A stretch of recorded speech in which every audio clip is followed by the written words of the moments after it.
los seres humanos son relaciones políticas. Y digo que todas nuestras relaciones son relaciones políticas porque están mediadas por un concepto de la política que es el poder. En la familia alguien ejerce el poder, generalmente la madre, en otras oportunidades el padre. En la escuela alguien ejerce el poder entre estudiantes y maestros, el maestro es el poder. En la calle hay un poder entre los civiles y los policías. El policía es el poder civil. En la iglesia hay un poder.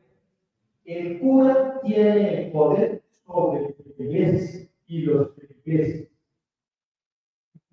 Pero si lo piensas de una manera más cotidiana, más elemental, en una relación de pareja, alguien hace uso del poder, alguien domina en esa relación, o tiene un carácter dominante en esa relación.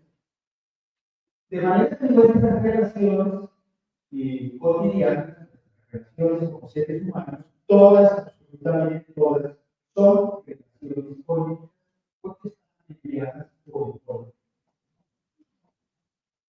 Y si hay algo que necesitan los jóvenes nuestros, hablo desde las generaciones, si hay algo que nuestros jóvenes necesitan hoy, es una profunda ilustración política que les permita comprender la complejidad de los procesos que hoy, en una sociedad absolutamente polarizada, vivimos. Entender la maquinaria de la derecha para obstaculizar el gobierno del presidente Petro. Comprender las alianzas de la ultraderecha para permitirse nuevamente el acceso al poder en el 2026. Entender por qué Vicky Dávila, una mujer que ignora todo sobre la política, se convierte en posible candidata y en posible presidente de la sociedad colombiana. Entender qué hace María Fernanda Cabal y Paloma Valencia y Polo Polo en función de desprestigiar una administración permanentemente a través de los medios. Entender lo que pasa en la sociedad colombiana, la triste realidad de la sociedad colombiana y su historia, obliga el conocimiento de la política y por consiguiente la ilustración política para poder asumir una postura política. Es por eso que nosotros los profesores de esta cátedra consideramos que la cátedra de este semestre debería estar orientada a abordar una historia de la educación política en Colombia, historia de la educación política y educación política de la que todavía carecemos. Y carecemos de ella, traigo a colación a mi tío Kant, carecemos de esa formación política por dos cosas que son las mismas dos cosas que nos impiden el ascenso a la mayoría de edad en sentido intelectual. Uno por pereza, dice, y otro por miedo, dice en un artículo que se llama Respuesta a la pregunta ¿qué es la ilustración? Dice que por miedo y por pereza no hemos podido acceder a nuestra condición de mayoría de edad en sentido intelectual. De manera que a mi juicio, por eso les digo, así de simple, el que esté interesado en este, quédese, y el que no esté interesado en esto, vaya, toma tinto y vuelve faltando 10 para las 12 y firma, no hay complique.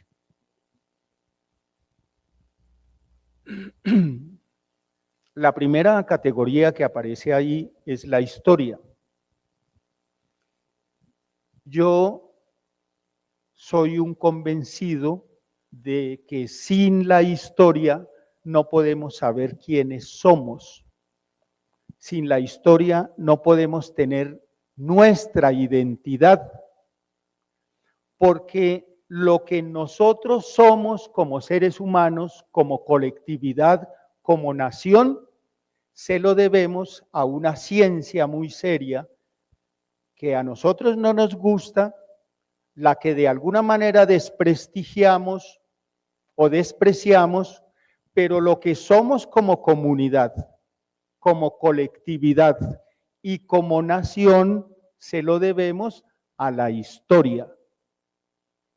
Nosotros somos lo que la historia ha hecho con nosotros, en la misma medida en que nosotros somos quienes hacemos la historia. La historia la hacen los pueblos, profesores, no los próceres. Estoy a 3 días de un acontecimiento histórico en América Latina que fue el 11 de septiembre de 1973. Para su cultura general, el 11 de septiembre de 1973 se produjo el golpe militar a la Unidad Popular en Chile, es decir, el golpe militar a Salvador Allende, que significó 17 años de dictadura cruel en Chile, y en la que el presidente Salvador Allende, en su discurso final, le dice a los chilenos: la historia es nuestra y la hacen los pueblos. Y para mí es tan significativa la historia, le doy tanto valor a la historia, porque acabo de decir que lo que somos se lo debemos a la historia. Si nos hubieran conquistado y colonizado los árabes, seríamos musulmanes. Pero desafortunadamente nos conquistó y colonizó el país más atrasado de Europa, España, y además la España católica. Y entonces somos católicos. Por la historia, profesores, si nos hubieran conquistado los ingleses, seríamos protestantes. Por la historia hablamos el idioma que hablamos. Si nos hubieran conquistado los ingleses, hablaríamos inglés. Y si nos hubieran conquistado los chinos, hablaríamos chino. Pero hablamos españoles por la historia. Por eso digo, lo que somos como colectivo, como comunidad, como nación, se lo debemos a la historia. Por eso somos un pueblo mestizo. No hay vikingos en América. Hay una comunidad de seres humanos del Río Bravo del Norte que divide a Estados Unidos de México hasta la Patagonia, una comunidad de naciones mestizas, resultados del mestizaje entre africanos, indígenas y españoles. Entonces yo le doy una trascendencia excepcional a la historia, porque es solo conociendo la historia que podemos saber cómo hemos llegado a ser la clase de seres humanos, de comunidades y de naciones que somos. El profesor Juan Carlos Zunzunagua está terminando sus estudios de doctorado en historia en la Universidad Nacional. Y él también no me desmiente. La historia nos permite saber quiénes somos y cómo hemos llegado a ser esas colectividades y esas comunidades que hoy somos en el siglo XXI, resultado de 300 años de dominación colonial, resultado de unos procesos de desarrollo de una modernidad tardía. Un libro de un profesor, emérito profesor de la Universidad Nacional, que se llama Rubén Jaramillo Vélez, tiene por título La modernidad postergada. Y el profesor en ese libro argumenta que nosotros, la sociedad colombiana, somos una sociedad que no ha llegado todavía a la modernidad, que hemos retardado la modernidad que hemos postergado ese acceso y ese ascenso a la condición de ser seres modernos o de una sociedad moderna. Dale a la siguiente. He seleccionado para ustedes unas definiciones de historia. Hay ahí un sentido particular, un significado específico de para qué sirve la historia. La pregunta es esa: ¿para qué sirve la historia? Y he hecho como una síntesis de varios autores para llegar a una conclusión que me voy a permitir sostener y argumentar para ustedes. La historia sirve para el autoconocimiento humano. Generalmente se considera importante que el hombre se conozca a sí mismo, entendiendo por ese conocimiento a sí mismo no puramente el conocimiento de las peculiaridades personales, es decir, de aquello que lo diferencia de otros hombres, sino el conocimiento de la naturaleza en cuanto hombre. Quiero explicar, porque es que no es tan fácil. Conocerse a sí mismo, el conocerse del antiguo Sócrates, de conocerse a sí mismo, significa el conocimiento de la condición y de la naturaleza del ser humano, no el conocimiento mío en diferencia y en comparación con el otro que tengo al lado o al frente. No es ese conocimiento el que produce la historia, es el conocimiento de la naturaleza de los seres humanos en colectivo, es decir, con otros. Conocerse a sí mismo significa conocer, esto quiero que lo decodifiquen, profesores, que lo piensen.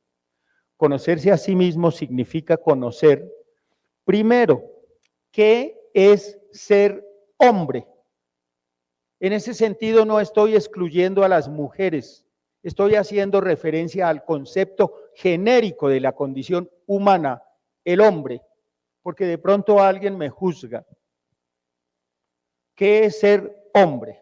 Segundo, ¿qué es ser el tipo de hombre que se es decir, su propia condición? Y tercero, ¿qué es ser el hombre que uno es y no otro?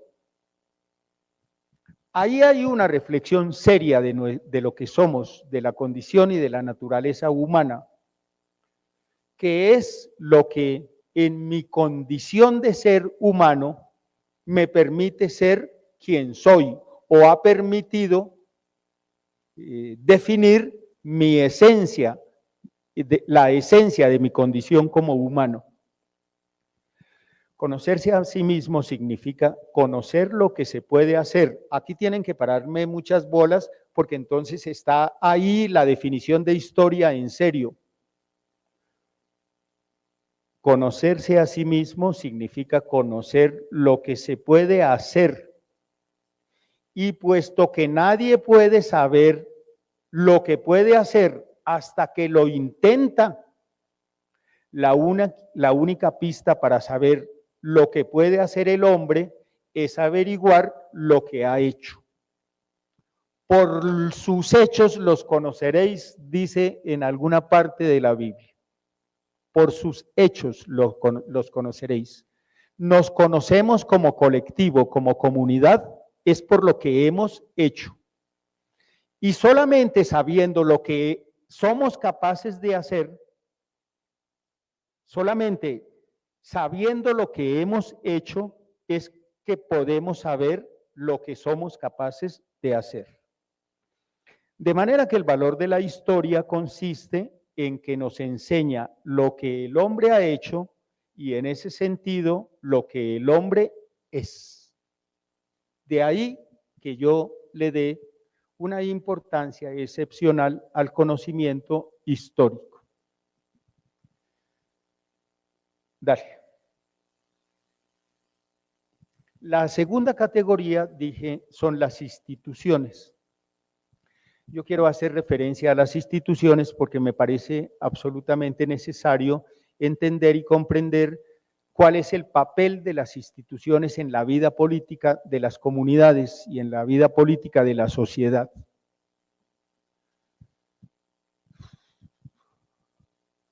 La sociedad, la sociedad no. El ser humano ha podido conservarse, ha podido dar continuidad a su existencia porque ha creado unos aparatos en virtud de los cuales crea normas para que podamos entendernos y no destruirnos colectivamente. Ha creado unas normas, unos aparatos para que podamos entendernos, para que establezcamos normas de conducta, para que establezcamos leyes de comportamiento social, y es por eso que hemos podido dar continuidad a la especie. De manera que el ser humano dio origen a las instituciones. La primera institución que llaman dizque el núcleo de la sociedad es la familia. La familia es una institución. Ella normatiza, crea determinadas normas para poder convivir en ese estrecho núcleo cerrado que es lo privado, que es la familia. Y en esa familia unos mandan y otros obedecen. En esa familia se llega a tales horas, hasta tales horas se puede llegar. Hay unas normas en la familia. Alguien ejerce la autoridad en esa familia.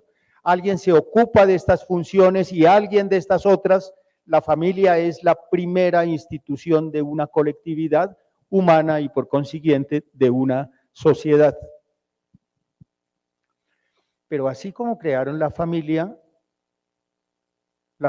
surge como una necesidad de la historia, profesores.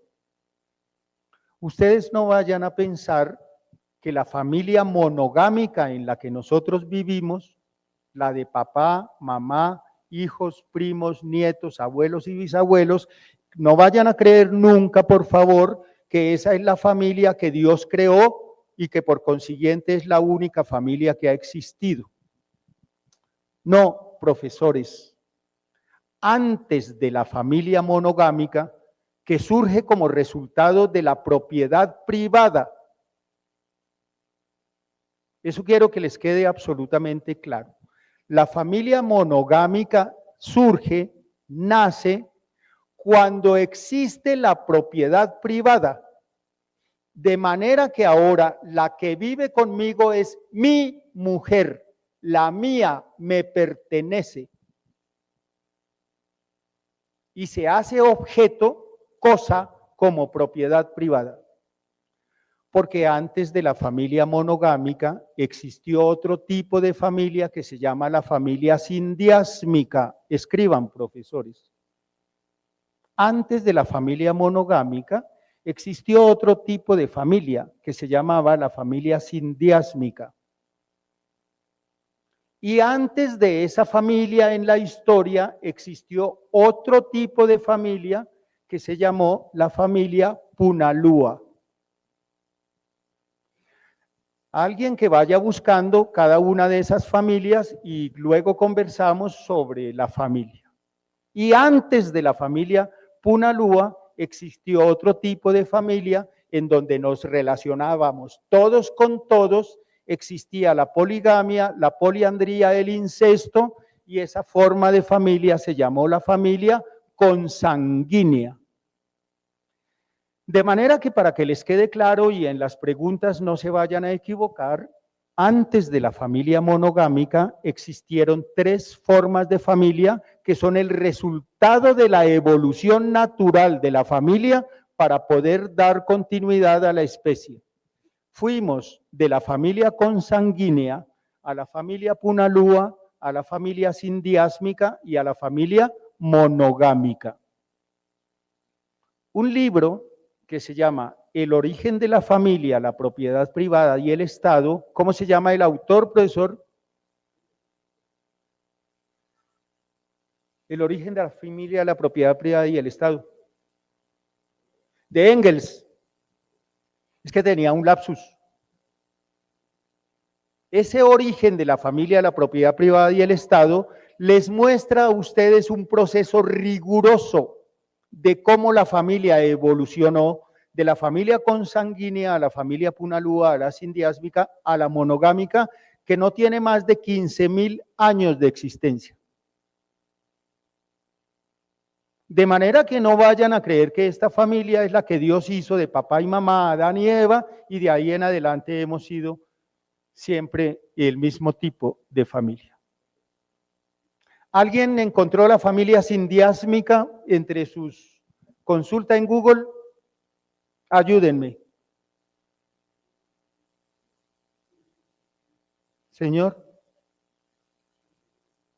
Nadie tomó nota. Bueno, no importa, lo importante es que de pronto a alguien le da por decir qué sería eso de la familia sindiásmica.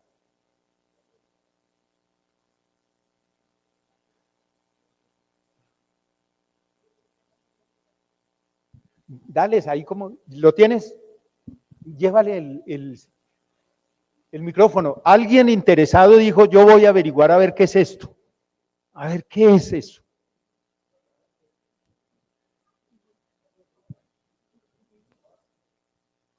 Pero tengo que correr porque si no se me va el tiempo. Dale clarito y preciso. Hola. La familia sindiásmica es una forma de organización familiar descrita por Engels que se caracteriza por uniones de pareja temporales y fácilmente disolubles, donde uno de los integrantes, usualmente la mujer principal, tiene una posición de liderazgo y los hijos permanecen con la madre. Esta etapa se ubica en la transición de la familia del salvajismo a la barbarie, tras prohibirse el matrimonio entre parientes cercanos y precede a la familia monogámica. Precede a la familia monogámica. Antes de esa había otra más complicada, mucho más compleja, que es la familia punalúa.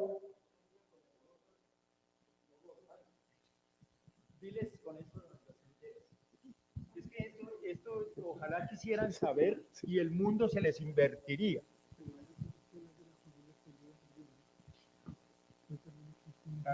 Son familias matriarcales, poliamorosas, no monogámicas, tribales. Muy bien. ¿Sí? Es decir, que ese adjetivo poliamoroso no es novedoso. No es un...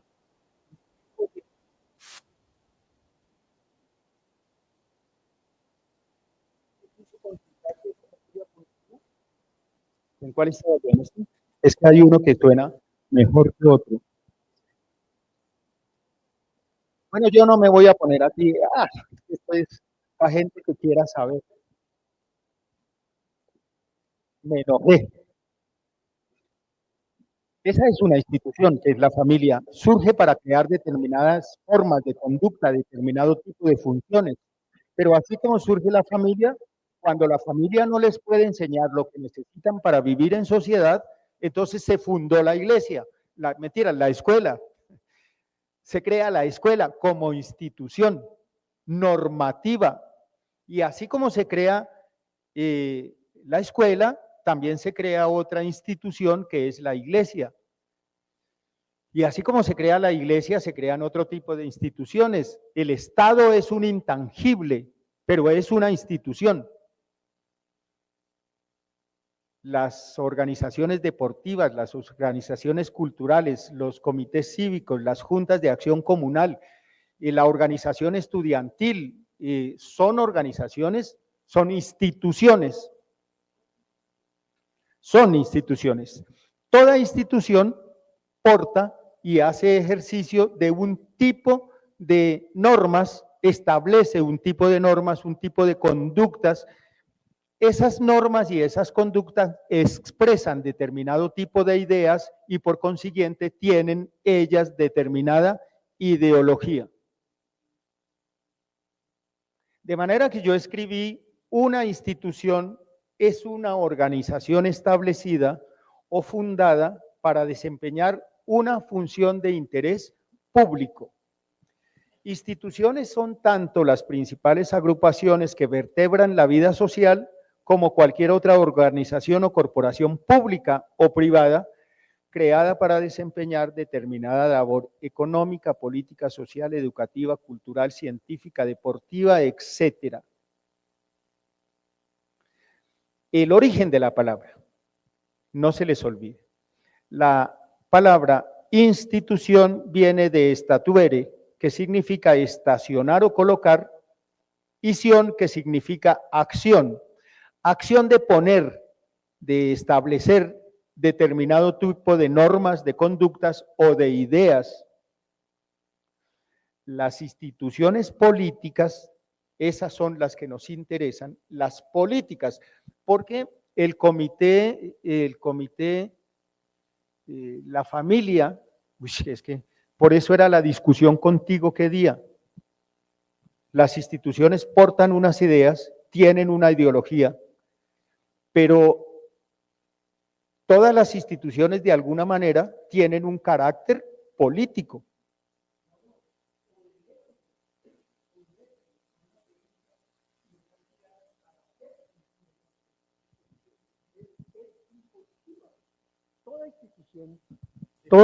Toda institución obliga, tiene un carácter de obligación para con una norma, una ley. Por eso yo difiero de que las organizaciones son instituciones. No son instituciones las organizaciones, porque las instituciones surgen, derivan de una norma o de una ley y están para hacerlas cumplir. Tú nombras la institución de la familia, pero a esa hay que ponerle dos comillas grandes, porque la familia nuclear, la de hoy, y la familia monogámica o poligámica, que conocemos hoy también, porque el que se divorcia puede tener los hijos de él y de los otros, y con el otro tener otros hijos, es extendida, exacto. Esto nos da un elemento diferenciado porque no cumple ninguna norma ni ninguna ley. Por eso se dice que es una institución social. Gracias, profesor. Yo sé que el compañero lo dijo, pero quisiera conanudar con lo que se dijo estos días. Para que haya organización implica una relación de pactos, donde el individuo se subsume al pacto colectivo, que va cambiando. ¿Sí? Es decir, si hablamos de familia unilúa o las familias matriarcales, ¿sí? Son familias matriarcales en tanto que la propiedad privada no existen. Son familias colectivas y que trabajan conjuntamente, recogen los bienes de consumo para beneficio de todos de manera igual, equitativa, igual. Y lo que tú decías anteriormente, que quiero subrayarlo, pues lo que tú dijiste, la familia es correspondiente a las condiciones materiales de existencia que tiene que ver con la tierra, que es... Gracias por las aclaraciones, profes. Toda institución porta y transmite determinado tipo de ideología y por consiguiente esas instituciones y esas organizaciones tienen un carácter obligante, tienen un carácter de autoridad sobre el colectivo que participa de esa institución. Las instituciones políticas son organismos que diseñan, regulan y vigilan las normas de convivencia política en un país o en una región. Esa es una de las preguntas del parcial, para que lo vayan teniendo claro. O sea, les estoy dando la respuesta a una de las preguntas del parcial, así de simple. Pero también el origen etimológico de la palabra institución también va a aparecer en el parcial. Una entidad que regula aspectos fundamentales de la vida colectiva. La institución sobrevive a los hombres que la habitan en un momento dado. Eso me parece importante que lo tengan en cuenta. Las instituciones sobreviven a quienes hicieron parte de las instituciones. Nos morimos, pero la familia sigue existiendo. Salimos de esta universidad, pero el movimiento estudiantil sigue existiendo. Aunque no participamos de la vida política, los partidos políticos existen. Puede que yo sí participe y pertenezca activamente a un partido, pero cuando me muera, ese partido continúa. No, todavía no. La anterior. La institución sobrevive a los hombres que la habitan en un momento dado. Es una entidad autónoma, por medio de la cual el agregado humano se transforma en una comunidad actuante. Cuando digo actuante, activa, quiero decir activa políticamente. Cuando somos capaces de hacer algo por otros, estamos actuando políticamente.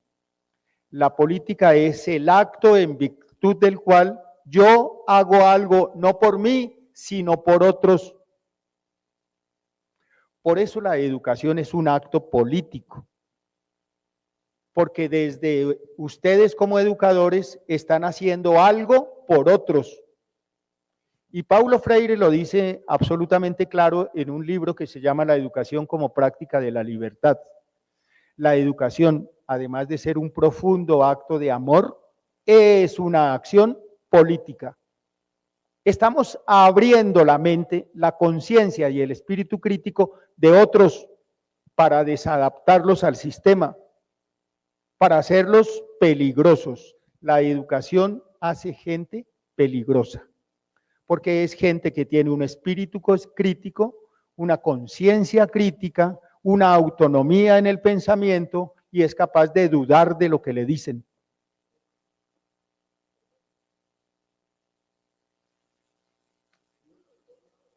Claro, en función de transformar una realidad, porque la educación tiene que formar a la gente que va a cambiar una sociedad.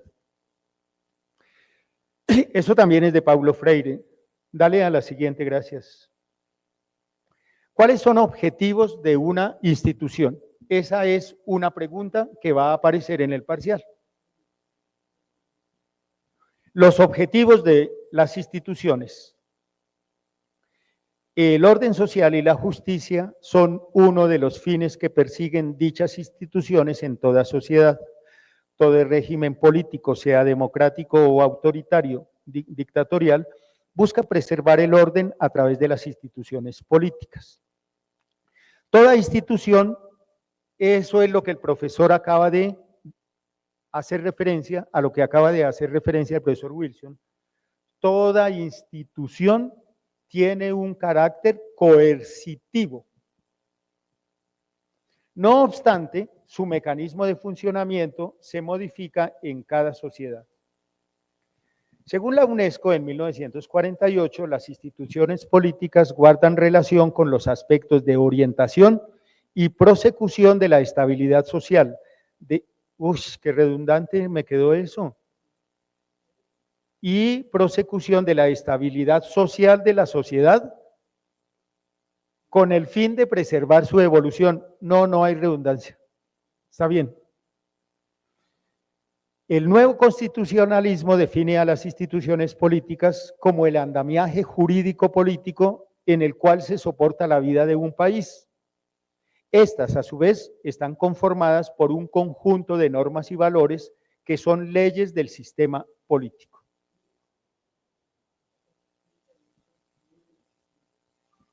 ¿Vale la aclaración? Claro. Para hacer la claridad de lo que mencionamos anteriormente, fíjese, la institución política en sí misma quiere la sobrevivencia de un país, mas no de una sociedad. O sea, la sociedad es una organización que pareciera que para el Estado no le interesaría ni su transformación ni su modificación, sino más bien su permanencia como tal. Juan Carlos decía hace un segundo que la educación está a cargo de la institución para mantener el statu quo, o sea, lo que el Estado plantea. Pero al mismo tiempo, cuando usted le dice que la educación crítica es peligrosa, pues es peligrosa porque la educación crítica le permite a usted mirar las falencias que tiene en sí misma, pero también la claridad que da de lo que le corresponde, hace y le permite a usted pensar para transformar. Y yo creo que esa es la contradicción de la educación. La educación no debe generar la transformación de la sociedad, sino del statu quo, sino mantenerlo. Es la vía conservadora. La educación en tanto que no permite que el hombre sea rebelde. Pero la otra vía es que si el sujeto piensa y cuestiona la institución y su realidad, genera un pensamiento crítico a partir de las crisis y en consecuencia se revela. En ese mismo orden de ideas, el texto de Adorno y Becker, él habla de que en el socialismo, por ejemplo, el objetivo de la educación es formar rebeldes, porque el rebelde deriva de las preguntas y la crítica de cada sujeto. Sí, claro, pero nuestro aparato es un aparato absolutamente conservador.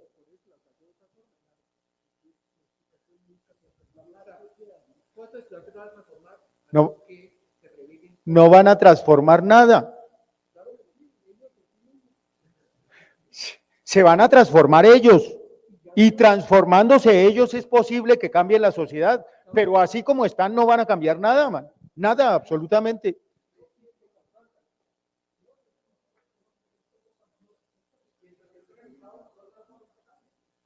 Por eso, man, por eso. Si la educación que nosotros hacemos es una educación para preservar y conservar la sociedad en la que vivimos,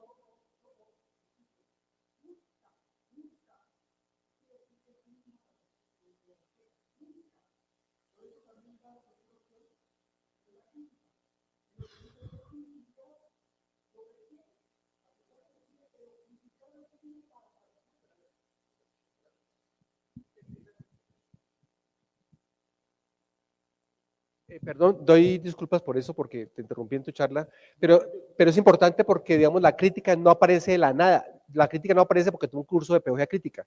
La crítica aparece en el momento en que yo, con el fundamento educativo, bien llevado hasta el conservadorismo, yo me rebelo contra eso que sé y lo transformo, porque el espíritu crítico no aparece de la nada. En consecuencia, la educación imparte para que no se transforme nada en la sociedad, sino se mantenga. Pero si el espíritu crítico del estudiante, sabiendo que está en relación con el otro, transforma a partir de las crisis, ¿sí? Se revela en tanto que conoce, porque el estudiante que no estudia y va a criticar a la sociedad, repite porque no hace una crítica del fundamento mismo que lo sostiene que debe uno transformar. absolutamente de acuerdo. Lo que ibas a decir que es pertinente porque yo no lo dije. No ibas a decir nada, listos.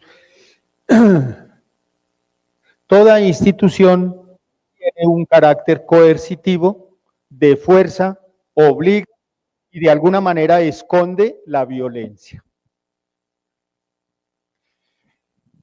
Esta institución, que se llama escuela, es una institución profundamente violenta. Quiero romper un esquema sobre eso. Todo acto educativo es un acto violento. Un sociólogo, filósofo francés que se llama Pierre Bourdieu, en un libro bellísimo que se llama La reproducción, acuña un concepto absolutamente original que se llama educación y violencia simbólica. La educación es el ejercicio de ese tipo de violencia que Bourdieu llama violencia simbólica.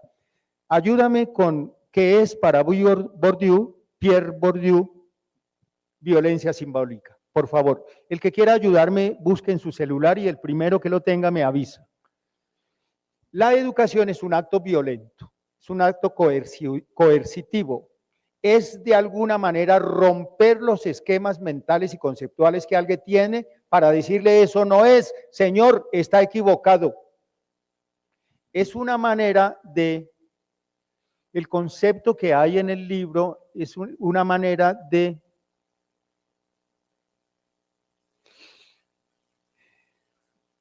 sojuzgar la conciencia del otro. Y por consiguiente, el hecho de romper sus esquemas, conducir sus formas de pensamiento, sacarlo de su condición de confort para llevarlo a una nueva manera de pensar, dice, es un acto violento. ¿Apareció? Ayúdame, man. Gracias. Sí, claro.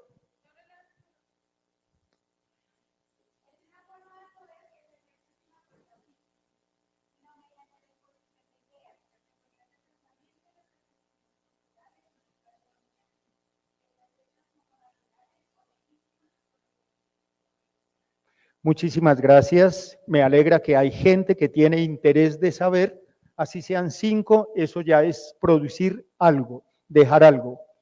La violencia simbólica es un ejercicio que practicamos y realizamos permanentemente a través del acto educativo.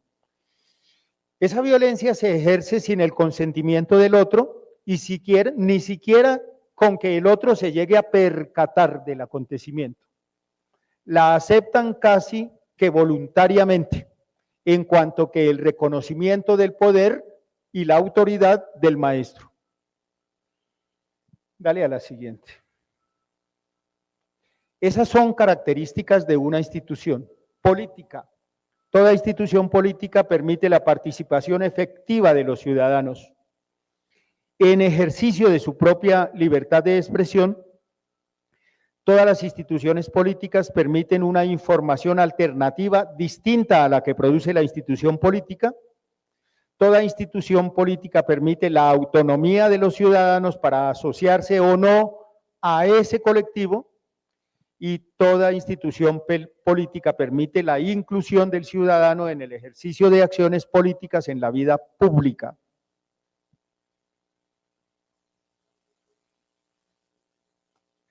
Dale. Esas son funciones de una institución política: condicionar y regular la vida política, cumplir con los objetivos propuestos, trazar los planes maestros para el desarrollo de la convivencia, satisfacer las necesidades sociales. Esas son 3 funciones esenciales, creo que están en el parcial, en mis preguntas, no sé, sin embargo tomen nota por si acaso. Dale. Es una función, esta sí va a aparecer, de eso tengo plena certeza. Es una función de la institución política ejercer control social. El control social es entendido como el sistema de normas que regulan la vida de una nación y las instituciones que están facultadas para establecer el orden bajo cualquier circunstancia. El filósofo francés Michel Foucault, en su obra cumbre, aunque yo no creo, Juan Carlos, que esa sea la obra cumbre, Vigilar y castigar, dice que el encargado de ejercer el control social es el Estado, y compara la labor del Estado con un panóptico que garantiza el efectivo castigo de quien viola las normas de convivencia. Eso es Vigilar y castigar de Michel Foucault. Michel Foucault. El poder lo ejerce el Estado, por consiguiente controla, vigila y ejecuta los dispositivos necesarios para el control y la preservación del orden. En el capitalismo estamos vigilados desde todos los ángulos y desde todos los frentes. Vigilar y castigar es la norma excepcional del Estado moderno, quiero decir del Estado capitalista.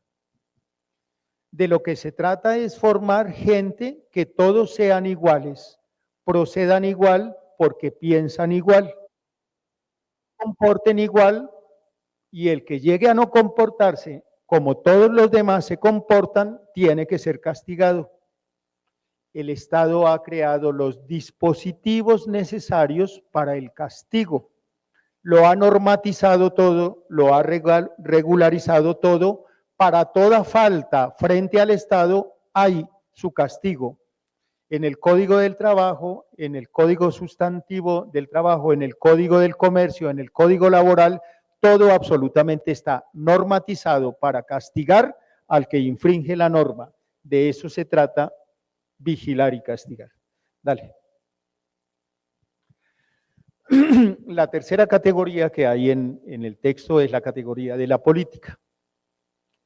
Me llama la atención excepcionalmente esta categoría como la primera, es decir, de las 3, historia, instituciones y política, las 2 para mí esenciales en el cuento de entender el mundo en el que se vive son la historia y la política. Claro está que Juan Carlos me diría, ¿y la economía? Pues claro que sin la comprensión de la economía no podemos entender la realidad en que vivimos. Todos los días uno escucha hablar del modelo neoliberal. El modelo neoliberal como modelo económico. Sí, claro. Y uno le pregunta a estudiantes avanzadísimos, de avanzadísimos semestres de la universidad, uno les pregunta si saben qué es el modelo neoliberal y no saben, cosa que para mí es tristísima, deprimente. ¿Cómo no entienden el modelo económico en el que viven? ¿Cómo no decodificar todo esto que ocurre permanentemente dentro de las políticas públicas, dentro de las políticas económicas, de las políticas públicas en educación? ¿Cómo no entender qué es lo que pasa para entendernos en esta sociedad? La política es, a mi juicio, la disciplina más importante, junto con la historia y la economía, que necesitamos para comprender la realidad en la que vivimos. Sin esas tres no es posible la comprensión de la realidad política, económica y social en la que nosotros vivimos. Traigo a colación a Bertolt Brecht. Bertolt Brecht es un dramaturgo, era un dramaturgo alemán, el fundador de lo que hoy se llama el teatro moderno. Los estudiantes de artística deberían saber muchísimo de Bertolt Brecht. Dice, el peor analfabeto es el analfabeto político. Yo he sostenido en público, en esta cátedra y en otras, que lamentablemente el pueblo colombiano es un pueblo políticamente ignorante. Por eso hay pobres uribistas. Por eso hay pobres que simpatizan con Paloma Valencia porque dice que tiene la cara bonita. Y por eso hay gente que aprueba las atrocidades cometidas por el doctor Álvaro Uribe porque es el ciudadano más ejemplar de Colombia y el mejor presidente que hemos tenido en la historia de la nación. Pero si uno ignora políticamente, uno tiene que creerle a los medios, porque el que no lee tiene que creer lo que otros le dicen. El peor analfabeto es el analfabeto político. No oye, no habla, no participa de los acontecimientos políticos. No sabe que el costo de la vida, el precio de las judías, del pan, de la harina, del vestido, del zapato y de las medicinas dependen de decisiones políticas. El analfabeto político es tan burro que se enorgullece y ensancha el pecho diciendo que odia la política. No sabe que de su ignorancia política nace la prostituta, el menor abandonado y el peor de todos los bandidos, que es el político corrupto, mequetrefe y lacayo de las empresas nacionales y multinacionales. El man en ese aforismo, ¿eso se llama un aforismo? ¿En qué? ¿Es un qué? Es muy largo para hacer aforismo. Bueno, en esa reflexión, Bertolt Brecht hace una clara explicación de por qué el analfabeta político es un peligro. Dale. La política es una ciencia. Yo les quiero contar eso para que ustedes vayan a ir desprejuiciándose de la política. La política es una ciencia. Por eso en las universidades hay carreras que se llaman ciencia política o hay carreras que se llaman ciencia política, filosofía política. Hay en la Universidad Nacional el departamento de filosofía política. La política es la ciencia de la organización de la sociedad. La política estudia y lleva a cabo la condición natural de los seres humanos, es decir, su carácter de seres comunitarios. La más alta función vital de los seres humanos es la vida asociativa. Por eso, entendamos la política de una manera distinta. Yo acabé de decir hace un instante que toda relación entre los seres humanos es una relación política. Aristóteles acuñó el término zoon politikon para hablar de animales políticos. Somos animales políticos, los únicos animales que podemos y vivimos en vida asociativa, es decir, con otros, pero con otros en una vida intelectual consciente. Porque alguien puede decirme que los leones también viven en comunidad y que los elefantes también viven en comunidad. Sí, pero es que nosotros vivimos una vida asociativa distinta que es vida intelectual consciente, no resultado de los instintos. La más importante de todas las comunidades, que es la sociedad, está siempre en la búsqueda del bien común, en función del establecimiento de una vida buena y digna. Ese es el concepto aristotélico de la política. Solo se es sujeto con otros, nadie es sujeto en soledad. De ahí la importancia del reconocimiento del otro, profesores, de hacer por otros, de buscar el bien común y el bien con otros. Eso significa la participación en una esfera de la vida muy particular que se llama la esfera de la vida pública, distinta a la vida privada. La vida privada y la de la familia, el círculo estrecho y cerrado, un tanto aburrido. En cambio, la esfera de la vida pública es la vida con otros que me enriquecen, con quienes discuto, con quienes delibero, con quienes interactúo. Eso es ser y eso es el ser y el reconocimiento de la condición del sujeto, es decir, del otro. Dale, porfa. Esto lo he sacado de un bello poema de Octavio Paz, Premio Nobel de Literatura mexicano. Dice: para que pueda ser, he de ser otro, salir de mí, buscarme entre los otros que no son si yo no existo, los otros que me dan plena existencia. Ese poema se llama Piedra de Sol, es una pieza de la literatura universal valiosísima, que algún día debieran sacar el tiempo para leerlo, para leer el poema. Es que el otro me da mi identidad, es que sin el otro no puedo ser, es que necesito del otro en la misma medida en que los otros necesitan de mí. De manera que no podemos decir soy, sino somos, soy con otros. Ese es el concepto esencial de este verso de un extensísimo poema que se llama Piedra de Sol. Dale al siguiente. Antonio Gramsci es un intelectual, fue un intelectual, filósofo, educador y político italiano, Antonio Gramsci. Y Antonio Gramsci tiene esta reflexión en relación con la acción política. La política es acción. Pues claro que la política es acción. Cuando los estudiantes de la Universidad Distrital se reúnen aquí en una asamblea para deliberar acerca de algún acontecimiento que tiene que ver con la academia o con la administración, ellos están actuando en función de otros, es decir, en función de la universidad, en función de sus colegas, en función de los maestros y de los trabajadores.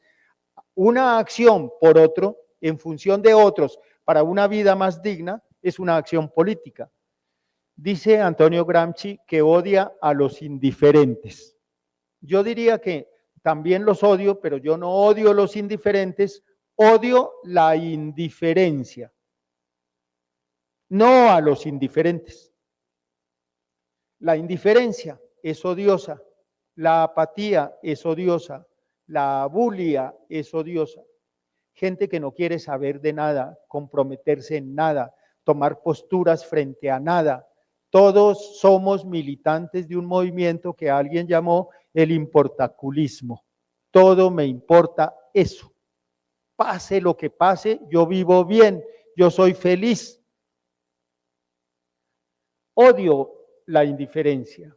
Creo que vivir es tomar partido. Quien verdaderamente vive no puede dejar de ser ciudadano ni de tomar posición. La indiferencia es abulia, es parasitismo, es cobardía, no es vida. Por eso odio la indiferencia. La indiferencia es el peso muerto de la historia. Es la bola de plomo para el innovador y la materia inerte en la cual frecuentemente se ahogan los entusiasmos más esplendorosos. Lamentablemente nosotros vivimos en una sociedad indiferente, apática, poco interesada en la vida pública y por consiguiente poco interesada en la vida política. Cuando hacemos reuniones en las cátedras para hablar de política, porque casi todas tienen que ver con la política. Las 3 cátedras tienen que ver con la política. Para mí es lamentable verlos jugando cartas en la parte de atrás, durmiendo, haciendo tareas y trabajos, chateando con los amigos, pero ese es el reflejo tenaz de la indiferencia frente al conocimiento, de la indiferencia frente a la política. Como encontrar gente que llega 10 minutos antes de la cátedra para firmar. Eso es una concepción de alguna manera, es una acción de alguna manera, tiene que ver con la política. Y es una triste realidad, para mí es una realidad muy triste. Alguien que llega a firmar. Pues yo no lo estoy condenando ni lo estoy enjuiciando, yo estoy diciendo no es políticamente, no es una postura políticamente seria perder la posibilidad de escuchar gente que sabe de eso y que les puede dar una orientación acerca de una idea, de un concepto, de un argumento. Dale a la siguiente. Uy, esto se va a volver un problema. ¿Qué hora es? 10:03. Esto, claro, si es que falta 1 hora y media para esto. 11:33. Voy a hacer un rápido recorrido por las instituciones políticas en la colonia. ¿Por qué? Porque de esas instituciones políticas que los españoles crearon en la época de la conquista y de la colonia, de esas instituciones todavía estamos permeados de alguna forma, o digamos que esas instituciones sobreviven a un larguísimo proceso desde el descubrimiento hasta nuestros días.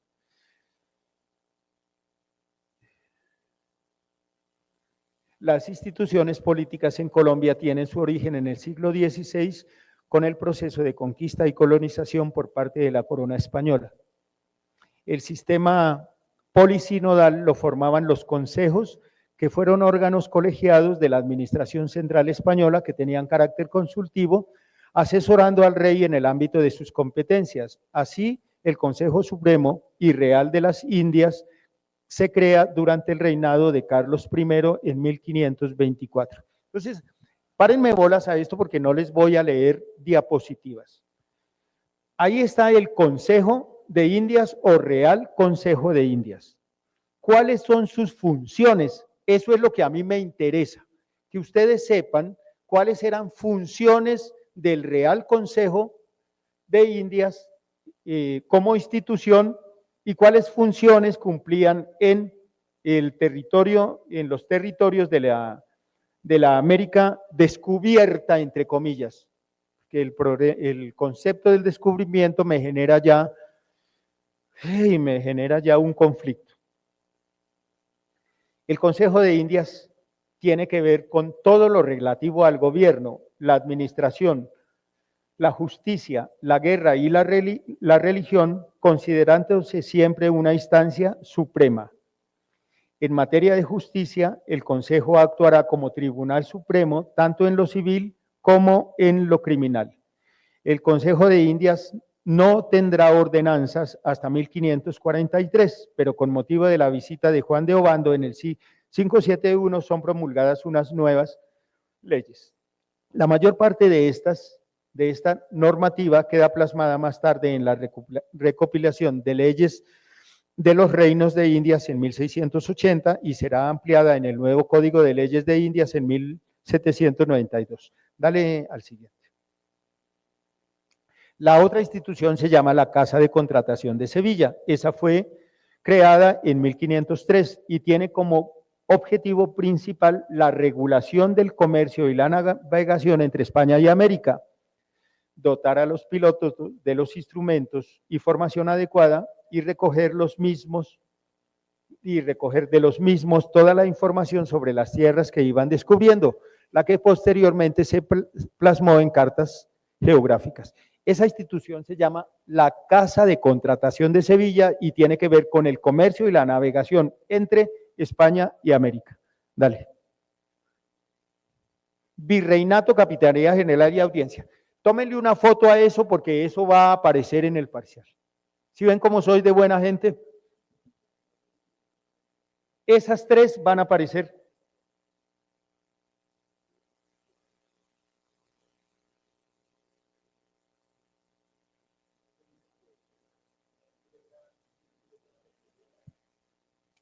Dime, profe.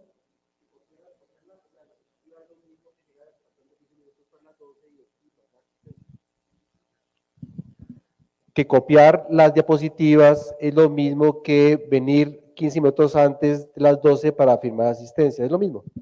Por tanto, en 15 minutos pon todas las diapositivas para que todo el mundo tenga como fotocopias a eso. Profe, eres muy cáustico. Esas tres instituciones tienen que ver con procesos de legislación, de justicia y de comercio entre las tierras colonizadas y la corona española. Dale a la siguiente. Sí, son funciones esencialmente políticas. La gobernación perdura. Las gobernaciones las fundaron en la época colonial, pero las gobernaciones perduran hoy dentro de nuestro sistema político y administrativo.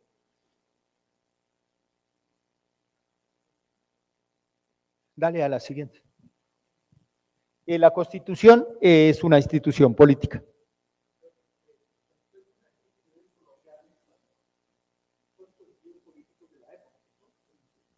¿De qué manera?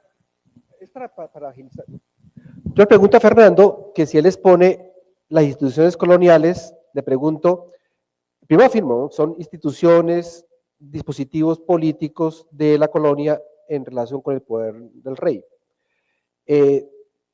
¿Cuál es la incidencia de esas políticas coloniales? ¿Cuáles quedan, cuáles permanecen en las instituciones políticas modernas? Más o menos. Algunas como esta de la que estamos hablando, que es la gobernación. Los cabildos, que son una creación como institución colonial, los cabildos perduran para nuestra contemporaneidad. No sé qué otro, creo que esas dos. Para agilizar el proceso. Listos. La Constitución es una institución política moderna, ahí dice instituciones políticas modernas. La Constitución nuestra es la Constitución del 91 y reemplazó una Constitución que duró 105 años. De eso me parece importante que lo tengan en cuenta. La Constitución de 1886 fue elaborada por tres personajes. Juan Carlos, es para que me digas si esto que yo voy a decir está bien. La Constitución del 86, 1886, fue pensada, diseñada, programada y realizada por tres personajes funestos para la historia de Colombia. Miguel Antonio Caro, Rafael Núñez y Rafael María Carrasquilla. Ellos tres son los ideólogos de la Constitución del 86, una constitución profundamente conservadora que duró 105 años en funcionamiento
Por eso también se habla de amor a la patria. Dale.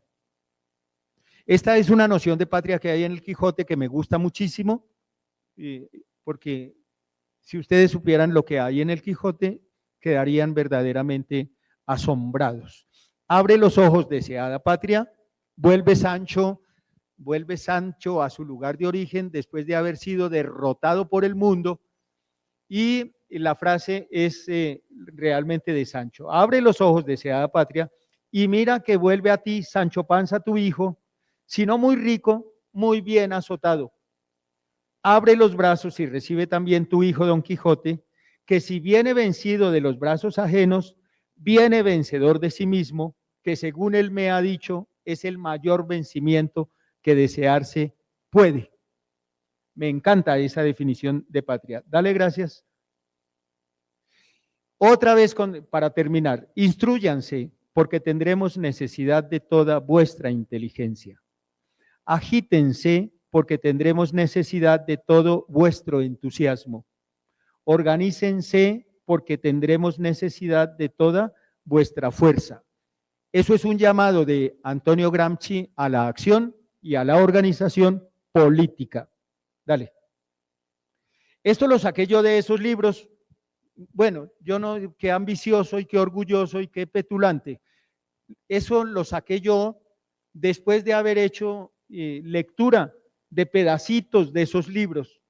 Y gracias a leer pedacitos de esos libros, pude componer este conversatorio que tenía con ustedes programado para el día de hoy. Dale. Les agradecí mucho su atención.